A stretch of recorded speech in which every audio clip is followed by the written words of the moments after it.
오늘 하나님 말씀은 창세기 28장 보겠습니다. 창세기 28장 10절에서 22절 말씀입니다.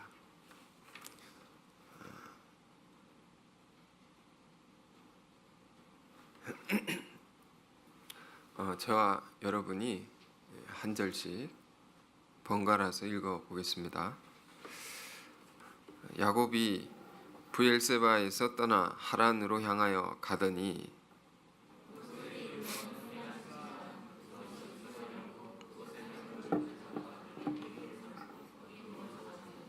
꿈에 본즉 사닥다리가 땅 위에 서 있는데 그 꼭대기가 하늘에 닿았고 또 본즉 하나님의 사자들이 그 위에서 오르락 내리락 하고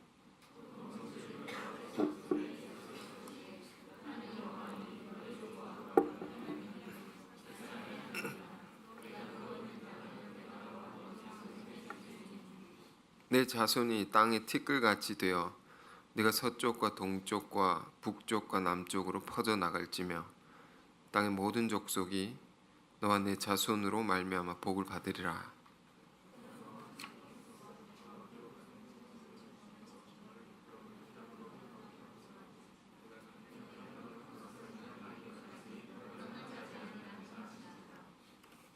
야곱이 잠이 깨어 이르되 여호와께서 과연 여기 계시거늘 내가 알지 못하였도다.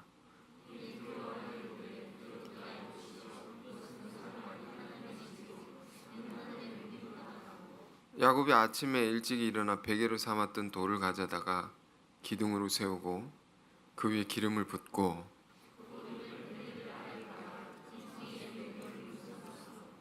야곱이 서원하여 이르되 하나님이 나와 함께 계셔서 내가 가는 이 길에서 나를 지키시고 먹을 떡과 입을 옷을 주시어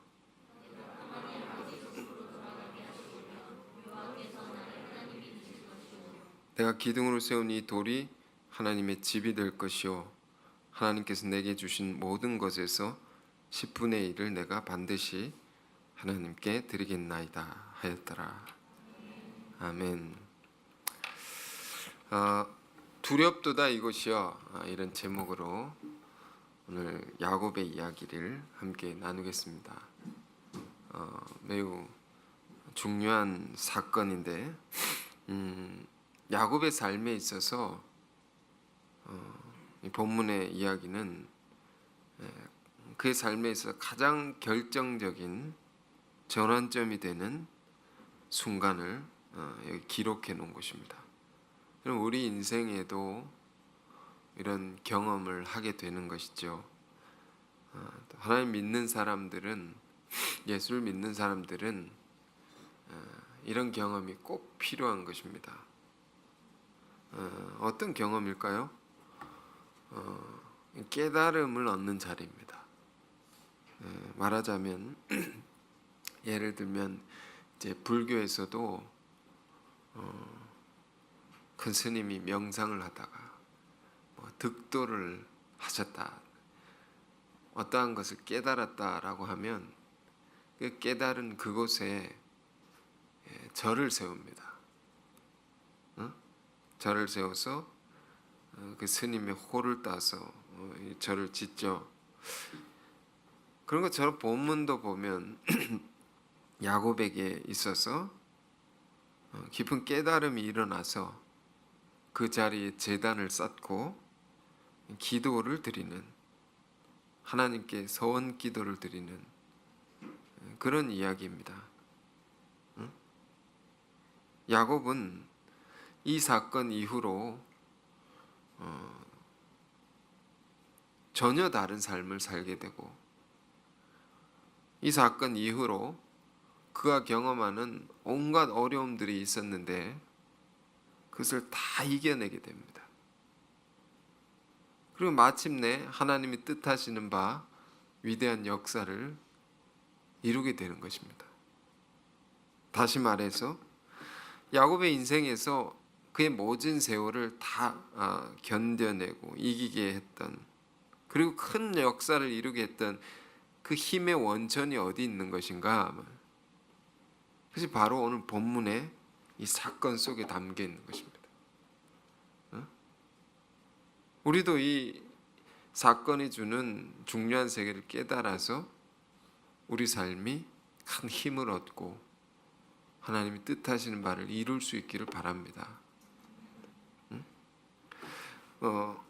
이 장면을 묵상하기에 앞서서 우리가 야곱의 일생을 이렇게 쭉 공부하게 되지 않습니까?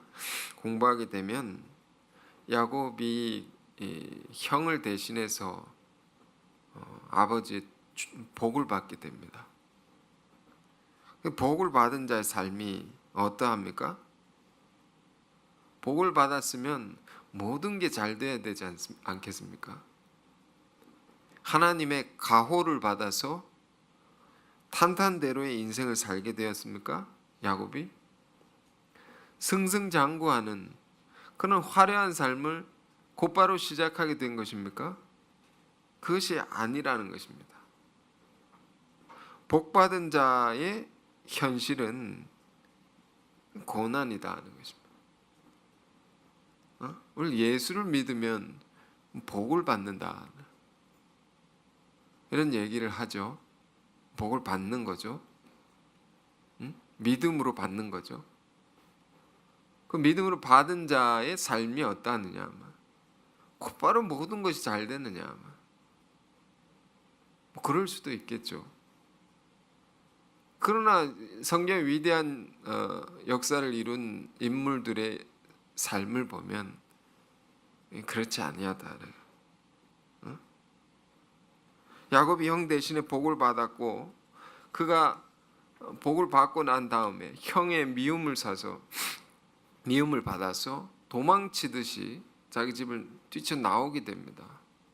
나와서 그가 마주한 현실이라는 것은 뭡니까? 이런 한자 단어를 쓸 수가 있습니다. 풍찬 노숙이다. 바람으로 식사를 하고 노숙, 이슬을 맞으며 잠을 잔다. 뭘 의미합니까? 매우 외롭고 춥고 배고픈 것이다. 복을 받은 자가 이런 삶을 살게 된다는 것입니다. 하나님의 복을 받은 자들은 다 하나같이 이런 경험을 하는 것입니다. 많은 이들의 박수갈채 속에서 예수를 믿자마자 사는 것이 아니고 그렇게 사는 것이 아니고 미움을 받고 때론 죽음의 위협까지 받을 수 있는 그런 고난이 있다는 거예요. 그걸 헤쳐서 마침내 하나님이 주신 영광을 얻게 되는 것이죠. 이것이 사실 믿는 자의 길이라는 것입니다. 예수를 믿고 뭐든지 다 잘 된다 라고 하는 사람, 그것이 맞는 말일 수 있지만 그렇다고 그가 마주하는 어려움이 한순간에 사라지는 것을 의미하는 것은 아니다는 것입니다. 그 어려움 여전히 있을 수 있습니다. 그러나 중요한 것은 뭐가 달라진 것입니까? 예수를 믿고 달라지는 것은 뭡니까?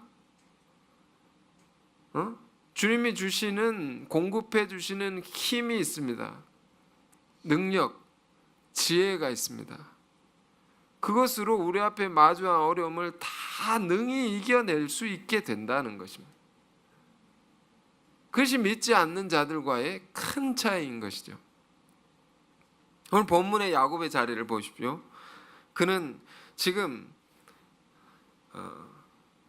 형의 미움을 피해서 지금 도망치듯 나왔는데 광야에서 지쳐 쓰러져 잠이 들게 됐습니다. 얼마나 지쳐 힘들었든지 쓰러져 잠을 자게 된 것입니다. 광야에서.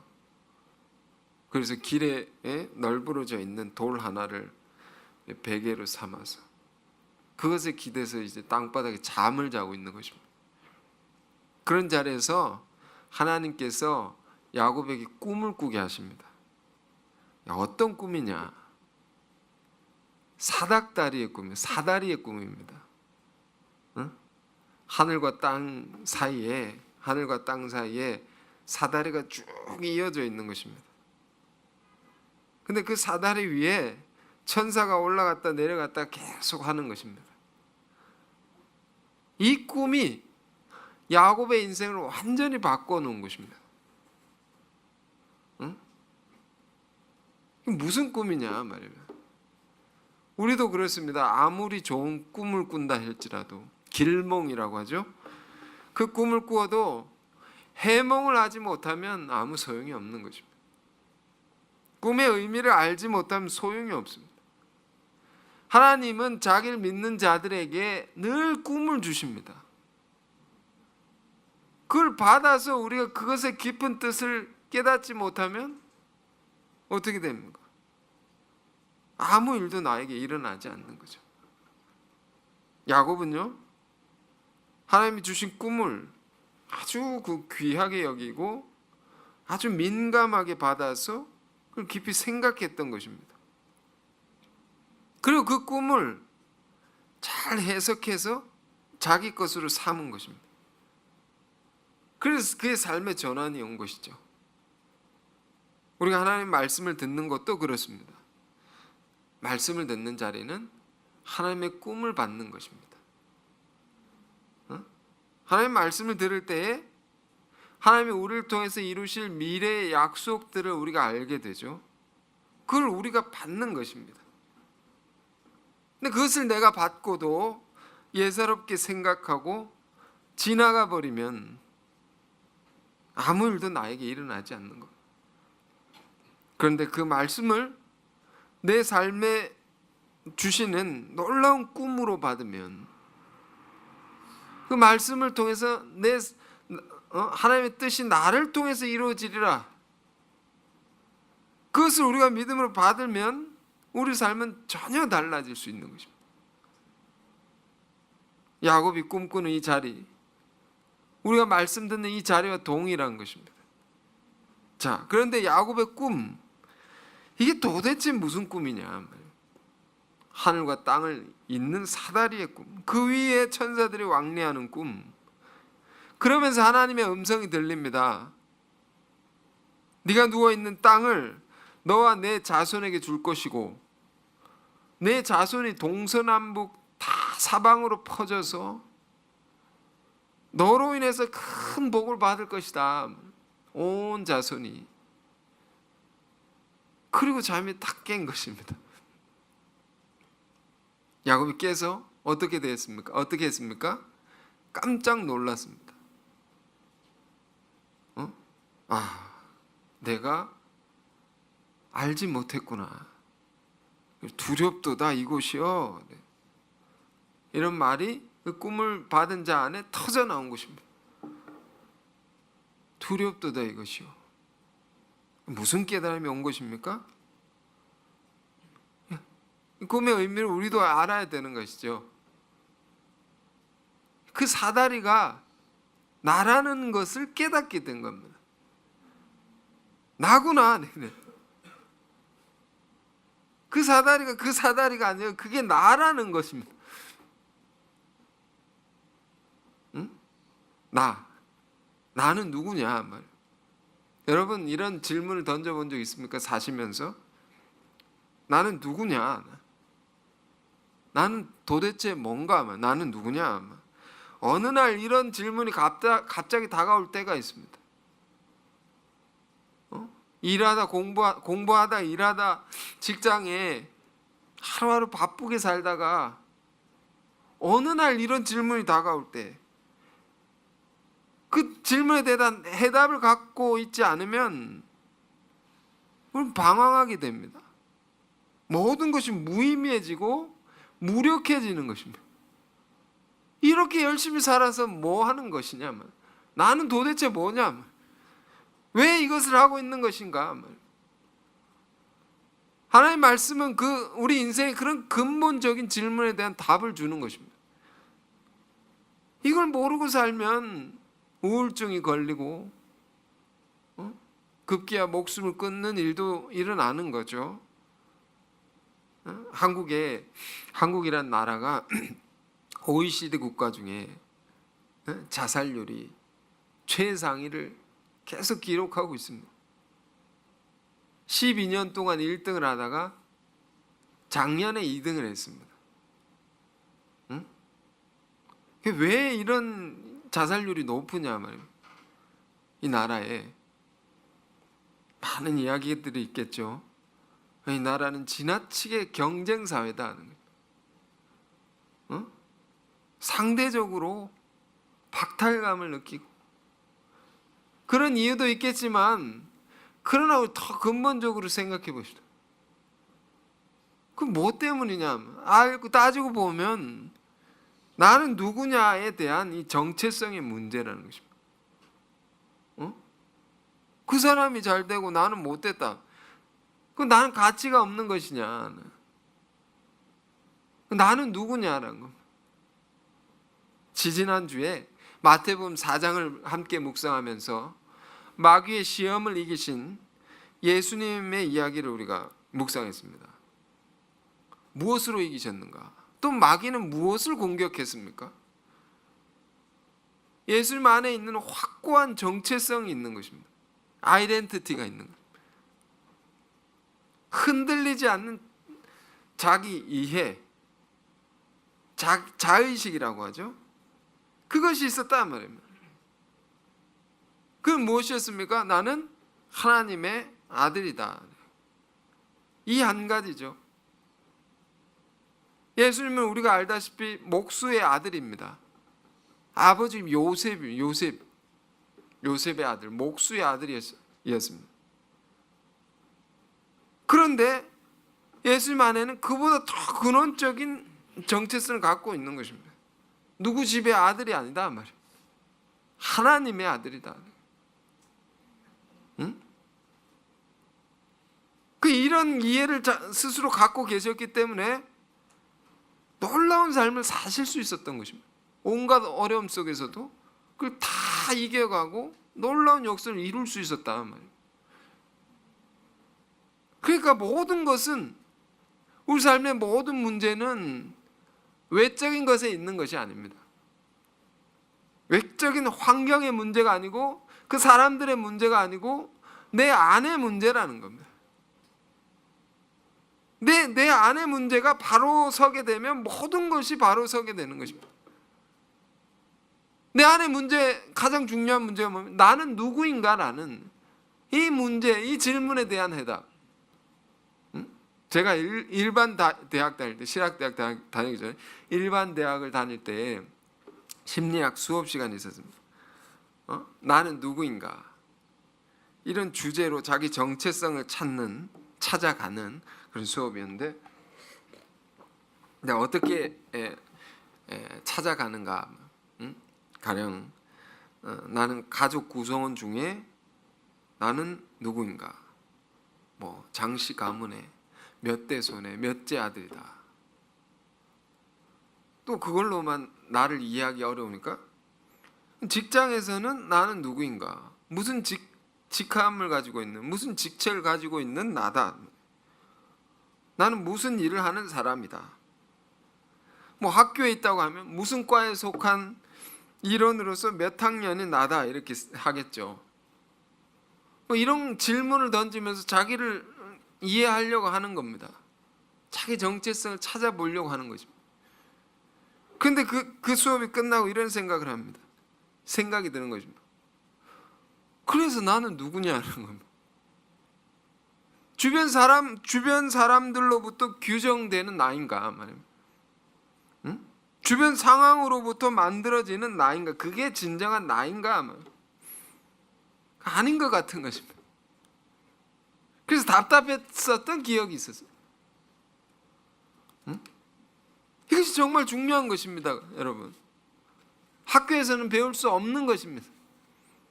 성경만이 오직 우리에게 가르쳐 주는 것입니다. 내가 누구냐, 자기를 발견해야 됩니다.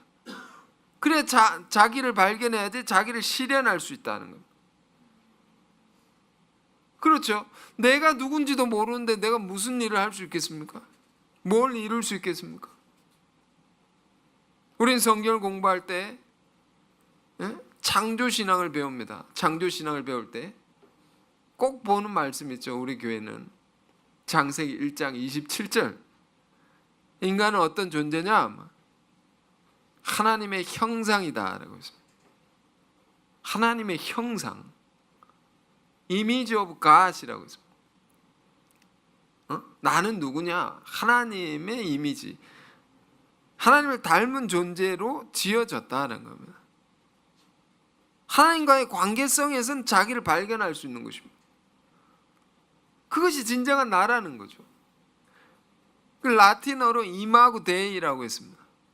이 말의 뜻은 마치 로마의 황제가 로마의 화폐 가운데 동전에 황제의 얼굴이 새겨져 있습니다. 이렇게 우리나라 동전에는 이순신 장군님이 새겨져 있는데, 새겨져 있죠.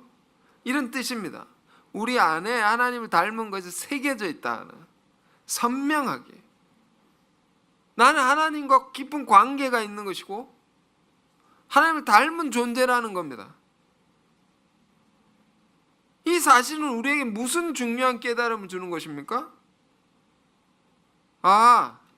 나는 분명히 장씨 집안에 누구 엄마의 뱃속에서 태어난 것이지만, 나는 어느 학교에 다니고 있고 어느 직장에 다니는 것이지만, 그것으로 말미암은 내가 아니구나라는 겁니다. 나는 그게 내가 아니다는 겁니다. 세상이 말하는 스펙이 있습니다. 스펙. 무슨 자격증 있고 뭘 잘하고 무슨 학교를 나오고, 그것으로 내 가치가 높고 낮으냐 판단되는 것이 아니다는 겁니다. 나는 그 모든 걸 떠나서 하나님으로 말미암아 존재하는 나다 말이에요. 하나님으로 말미암아, 하나님께 지음받은, 하나님을 닮아가도록 태어난 한없이 귀한 존재다라는 겁니다. 이것이 우리 마음 가운데 들어오게 되면 모든 것이 달라지는 겁니다. 이걸 깨달아야 됩니다. 우리가 직업이 무엇이든 돈이 있든 없든, 내 과거가 어두운 과거였든 그 관계가 없는 것입니다. 그 모든 걸 떠나서 나는 하나님의 형상이다. 그게 진정한 나라는 겁니다. 성경 공부하면 하나님의 자녀라는 말, 자녀, 아들과 딸이다. 이것이 얼마나 귀한 말입니까? 나는 하나님의 자녀다. 누구 아들이 이기 전에, 누구 딸이 이기 전에 육신의 부모를 떠나서 더 근원적인 우리 아버지가 있으시다. 하나님의 자녀. 예수님은 정말로 이걸 갖고 사시는 것입니다. 겟세마네 기도에 보면 예수님께서 십자가를 앞두시고 이런 기도를 드리실 때, 아버지요, 이렇게 기도 드리시죠. 아바라는 말은 아빠라는 겁니다. 아빠, 얼마나 하나님과 친근했는가 말이에요. 그 관계성이 얼마나 가까웠는가. 아빠라고, 하나님께 대해서 육신의 아비보다 더 가까운 하나님 아들의 삶을 예수님 사신 것입니다. 그러므로 놀라운 역사를 일으키신 것입니다. 우리 인생도 이걸 잃어버리면 모든 것이 흔들리게 됩니다. 자꾸 다른 것으로 나를 규정하고, 다른 것으로 직업이, 돈이 얼마나 있느냐, 재산이 얼마나 있느냐, 능력이 얼마나 있느냐, 그것으로 자꾸 자기를 보지 말라는 겁니다. 이걸 잃어버리면 다 흔들리게 되면 우리 존재가. 그래서 유명한 신학자는 그의 설교집에 흔들리는 터전이라는 말을 했습니다. 흔들린단 말이에요. 터전이 흔들린단 말이에요. 이사야서 24장의 예언자의 예언 속에 이런 말이 있으면 땅이 깨어지고 갈라지고 흔들린다. 땅이 취한 자처럼 비틀거린다. 땅이 원두막처럼 흔들린다는 거예요. 원두막 아시죠? 옛날에 이제 원두막, 이게 왜 흔들리냐면 과일 서리하는 사람을 감시하려고 이렇게 대충 만들어 놨습니다. 집 같은 거, 이렇게 집도 아니죠. 대충 만들어 놨기 때문에 비바람이 몰아치면 흔들린다는 것입니다. 응? 우리도 바른 진리에 기초한 인생이 되지 않으면, 바른 가치관 위에 서 있지 않으면 우리가 흔들린다. 내 존재가요. 이사야 예언이 말하는 흔들리는 땅이라는 것은 우리가 디디고 서 있는 잘못된 가치관을 의미합니다. 말세가 되면 사람들이 믿고 의지했던 것들이 다 무너지는 것입니다. 그 영원한 것이 아니기 때문에 우리 이걸 점검해야 됩니다. 내가 믿고 내가 디디고 서 있는 가치관은 올바른 것인가? 영원한 것인가? 아니라면 빨리 영원한 것을 찾아야 되는 거죠. 영원한 진리가 아니고서는, 그것에 기초한 우리 삶이 아니고서는 결국엔 다 흔들리고 무너지게 된다. 우린 진리 위에서 나를 찾아야 됩니다. 하나님 말씀 위에서 나를 깨달아야 됩니다. 그 위에서 내 인생을 설계해 나가야 된다. 오늘 왜 이런 말씀 드리는가 하면, 오늘 본문의 이 사건이 야곱이 체험한 이 사건이라는 것은 야곱의 분명한 정체성을 세워주는 사건이었기 때문입니다. 그의 삶에 아주 결정적인, 이것이 우리 안에도 일어나야 됩니다. 야곱은 자기 자신이 누구라는 것을 깨닫게 된 것입니까? 나는 하늘과 땅을 잇는 사닥다리다, 사다리다. 이걸 잇는 겁니다. 하늘과 땅을. 이것이 딱 이렇게 온 겁니다. 머리로 오죠. 머리로. 깨달음이. 그리고 가슴으로 내려오는 거죠. 깨닫고 이게 달라진 겁니다. 우리 인생도 이게 와야 됩니다. 하나의 사건으로 우리가 보는 것이 아니라 우리 안에 일어나야 할 놀라운 체험이 되어야 되는 것입니다. 그래서 야곱이 이걸 깨달음이 오고 나서 이런 고백을 합니다. 28장 본문 17절만 한번 읽어볼게요. 28장 17절. 이에 두려워하여 이르되 두렵도다 이곳이요 이것은 다름 아닌 하나님의 집이요 이는 하늘의 문이로다. 두렵도다 말이에요. 이곳이 어디냐? 내가 서 있는 자리다. 굉장히 철학적인 말입니다. 서 있는 자리, 내 삶의 자리. 다른 말로 내가 이 땅에 살면서 해야 할 역할이 있다. 살면서 이루어야 할 사명 같은 거죠. 사명. 그게 뭐냐 말이에요. 하나님의 집이요 하늘의 문이다. 하나님의 집이라는 것은 하나님이 거하시는 것이죠. 하나님의 복이 그 가운데 충만히 임하는 겁니다. 내가 그런 자다. 하늘의 문이라는 것은 그 문들을 통해서 하나님께 나아가는 것, 천국으로 가는 거죠. 하나님께 나아가는 문이다. 내가 그렇다는 거예요. 요한계시록을 보면 예수님의 12제자들이 천국의 문으로 되어 있습니다. 그 12제자들을 통해서 주님께로 가는 거죠. 문이 없으면 갈 수가 없는 겁니다. 그 문을 통해서만 들어갈 수 있다. 그 야곱이 깨달은 것은 내가 그 문이구나. 이게 닫혀 있으면 큰일 난다는 겁니다. 나를 통해서만, 그 시대에, 야곱의 시대에는 야곱 나를 통해서, 이 시대를 생각해 보십시오. 야곱이 이게 없었다면 어떻게 됩니까? 야곱이 이 깨달음이 없었다면 어떻게 됩니까? 닫혀지는 거죠. 야곱을 통해서, 나를 통해서 만민의 하나님께로 나아갈 수 있다. 이게 닫혀지면 하나님께 못 가는 것입니다. 하나님께 인간이 나아가지 못하는 것은 뭘 의미합니까? 그럼 곧 죽음을 의미합니다. 죽는단 말이에요. 그토록 중요한 자리에 나를 세우신 것이구나. 그래서 이런 고백이 터져 나오면 두렵도다. 두렵다. 내가 이것을 깨닫지 못했으면 어떡할 뻔했는가. 이거 놓치면 다 죽는 거구나. 내가 정신을 차리고 있지 않으면. 여러분 영화 중에 쉰들러 리스트라는 영화 본 적이 있으십니까? 쉰들러라는 독일 한 사업가가 이기적으로 돈 욕심에 가득해서 막 살았습니다.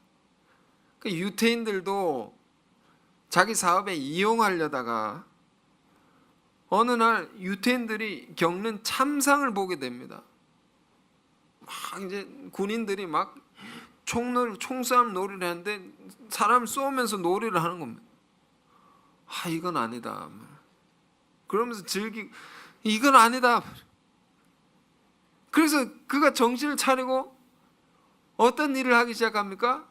자기가 가지고 있는 돈을 다 팔아가지고 하나하나 한 사람 돈을 사가지고 구해냅니다.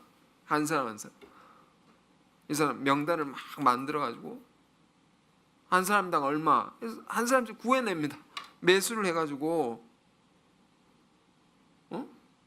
그리고 마지막 장면에 뭘 합니까? 마지막 장면, 우는 장면이 있습니다. 이 쉰들러라는 사람이 막 웁니다.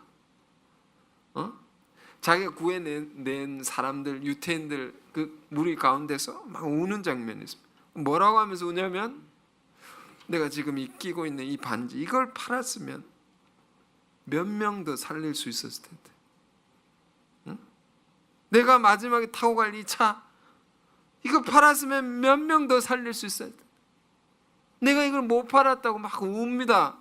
그러니까 살아남은 유태인들이 그를 위로하고 환송합니다. 그렇지 않다고. 당신은 충분히 위대한 일을 했습니다. 만일 쉰들러라는 사람이 정신을 차리지 않았으면 어떻게 될 뻔했습니까? 그 한 사람이 자기 역할과 사명을 깨닫지 못하고 이전처럼 이기적인 사업가처럼 돈 욕심에 가득해서 살았더라면 어떻게 할 뻔했겠습니까?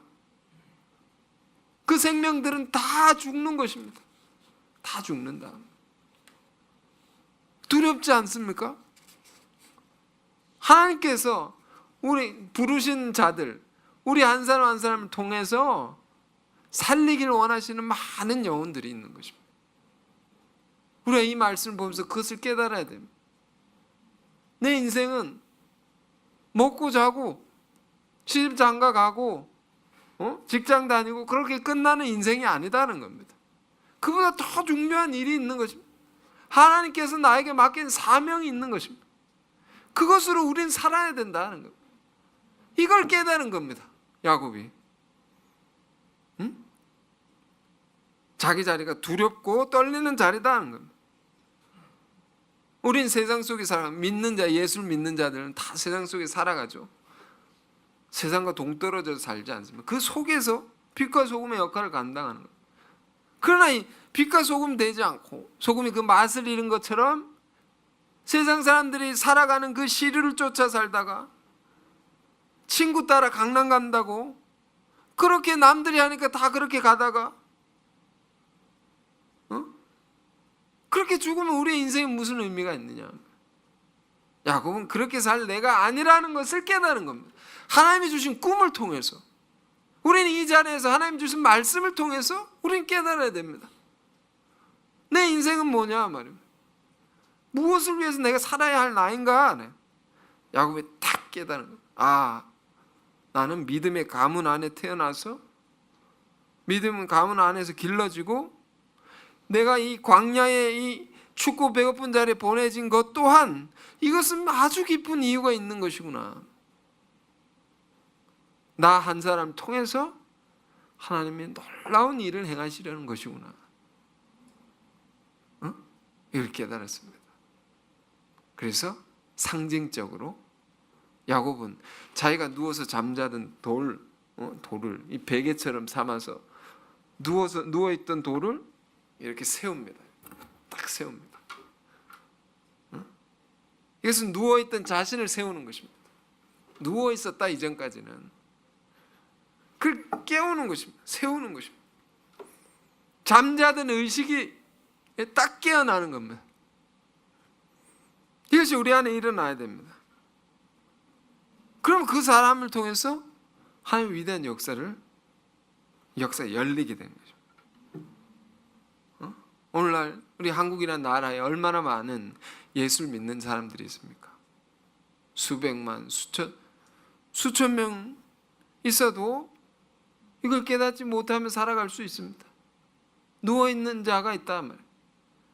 그러나 서 있는 자가 있다 말이에요. 서 있다라는 건 뭘 의미합니까? 이 시대에 나에게 주신 사명을 알고 사는 것입니다. 그 사명은 뭡니까? 야곱이 깨달은 고백처럼 내가 하나님의 집이요 하늘의 문이로구나. 그걸 통해서 많은 사람들이 살 수 있다. 또 하늘의 큰 복이 나를 통해서 다 베풀어진다는 겁니다. 그 믿음의 사람 한 사람 통해서, 여러분 한 사람을 통해서 하늘의 복이 이렇게 내려옵니다. 이렇게 나를 통해서. 요즘 이제 우리 교회가 큰 센터에 확장을 놓고 이제 기도를 하고 있는데, 아시아의 땅을 변화시킬 그 연수원을 놓고 우리가 기도하고 있지 않습니까? 그 이걸 왜 세우냐 말. 이걸 위해서 왜 기도하고 있냐? 이것이 도대체 무엇인가 말. 그냥 뭐 교회가 커지면 건물도 많고 이러면 좋아서 하는 겁니까? 그런 거 아닙니다. 그것은 하나님의 집이요 하늘의 문이라는 것입니다. 그것을 통해서 하나님 모르는 복음을 알지 못한, 성경을 듣도 보도 못한 수많은 영혼들을 살리기 위해서 그들을 인도할 사명이 있기 때문에 그걸 세운 것입니다. 그걸 세워 가려는 것입니다. 길을 쓰고 어려워도 힘을 모아가지고 사명 때문에. 그 안에 담겨있는 뜻을 놓치면 어떻게 됩니까? 무의미해지는 것입니다. 다.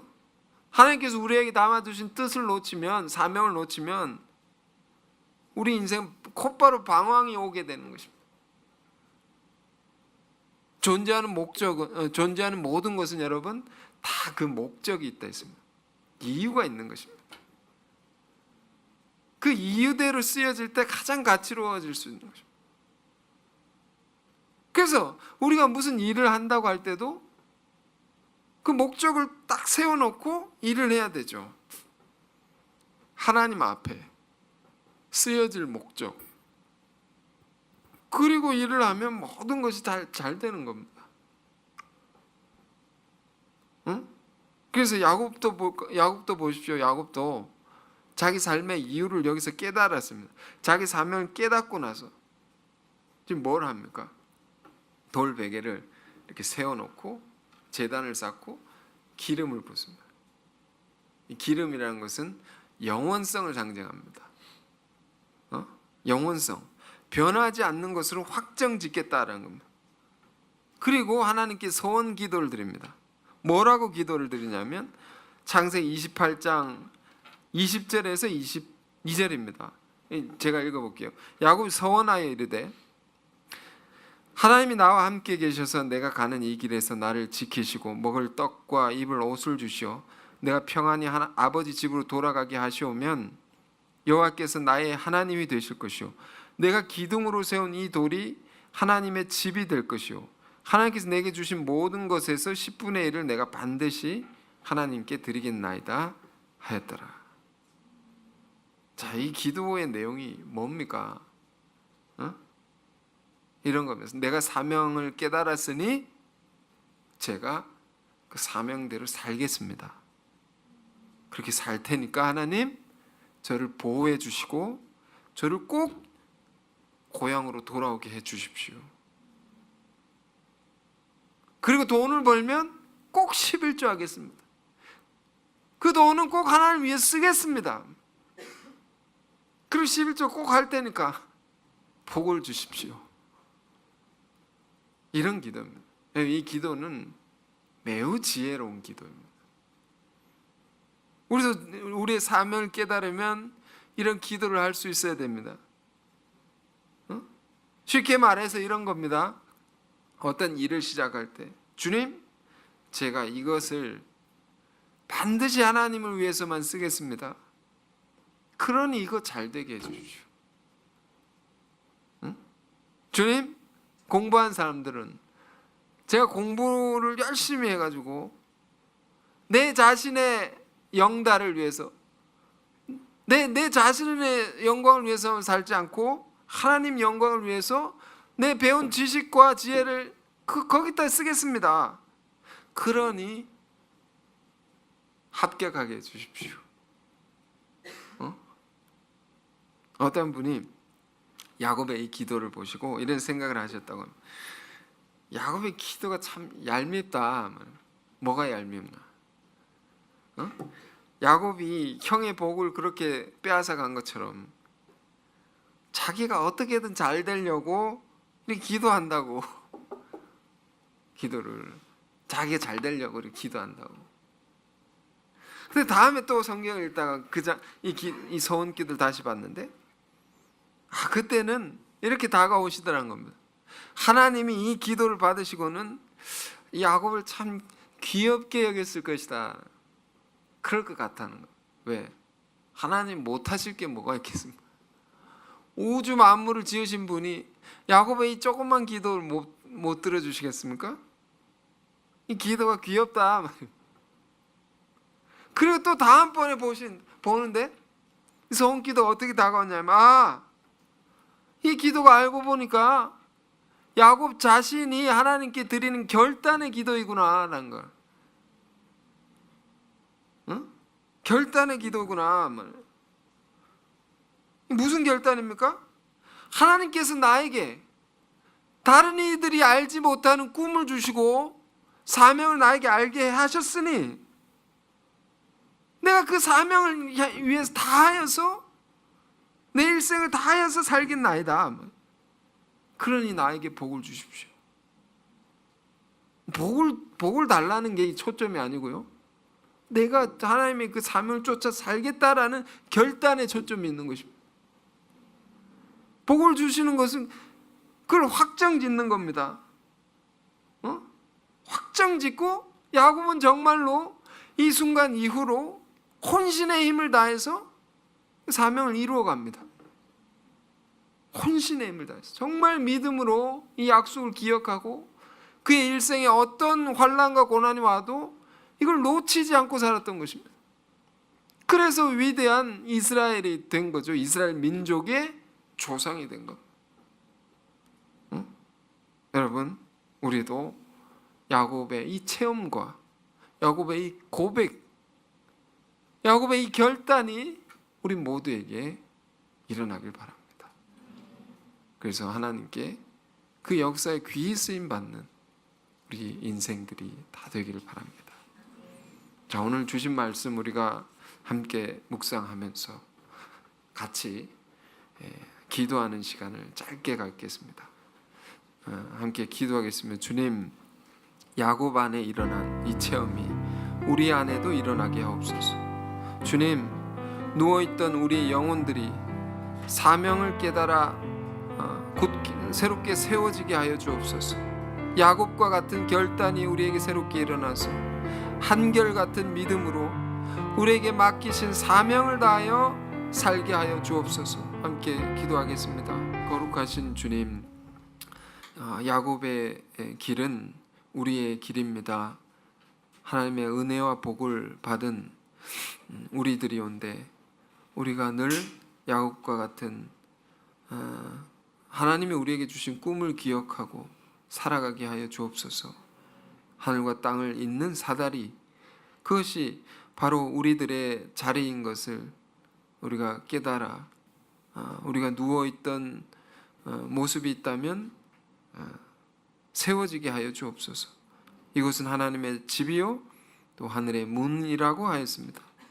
나 한 사람을 통해서 하늘의 복이 만민에게 미치고 나 한 사람을 통해서 수많은 영혼들이 생명의 주님께로 나아갈 수 있음을 이 사명을 따라서 우리 인생을 새롭게 설계하고 하나님의 놀라운 역사를 이루어 나가는 우리 모두가 되게 하옵소서.